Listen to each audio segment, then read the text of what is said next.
Hey everyone, welcome back to the channel. I made a dedicated space for my hobbies just slightly before filming this video, and as such was, moving things to condense it all. I had stuff strewn about the house for the hobbies, stuff upstairs, downstairs, some in the kitchen, some in the living room, some down in the layout room, and it was just becoming a big clutter and mess, and needed to just give a dedicated area that I could build kits, paint things, and settled on a room that I had. Once I was working on that and had been spending a couple days working on this, I needed to take a break and kind of recharge, and ended up building this motor car house that is from GCLaser. It's the same manufacturer as the shed that I built I think it's been about a year and a half now, and really liked how that went together. So I kind of knew what to expect with this one, and as with it, it was a fun little easy kit to build. I started out painting this sheet of fascia parts as you glue them to the inner frame of the building, on the outside of it, of course, to, give it the look that it's supposed to. And I used an ivory color to paint it, and then went through and did some of the door frames and not windows, but the doors themselves with a green color. And once I did that and was happy with it, I started to work and assemble the kit.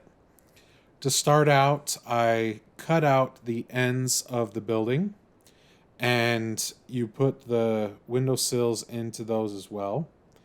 To glue them and the rest of the kit together, I use Gorilla Wood Glue, mainly because that's what I have on hand and is what I found to work best for me.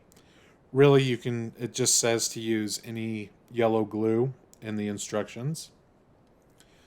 Once you have the windowsills put in, the next step is to cut out the sides of the building itself. Where this is a paper material kit, I just clean up the edges of it with an X-Acto knife. I'm just careful not to cut myself, and once that's all cleaned up, I start to get the inner frame built up and put together. Unfortunately, I wasn't able to use the angle magnets that I have because of just the size of this building is just so small. But it's really easy that the way the walls get put together, I had no issue making sure that it was squared, and really didn't feel the need to, or really want to have the angle magnets, I should say. Once you have the inner frame of the building glued together, you then take the fascia panels and glue them to the inner frame. You then move on to the two roof panels and get them glued in. And then I set that off to the side to dry for a little bit. It didn't take long with the wood glue. And once that was done, you move on to really the last step, which is the shingles for the roof. They're just cut out strips on some brown paper and have a little bit of, I don't know what to call, but some cuts into them to make it simulate that they are shingles. With these, you put the first layer down upside down so that it has a flat brown color that matches with the shingles. That way it doesn't look like it's just that dark brown. I guess really it's to simulate like the tar paper. Once you have that down, you then just start putting them up, lining them up the roof with some cuts that are put into the roof panel.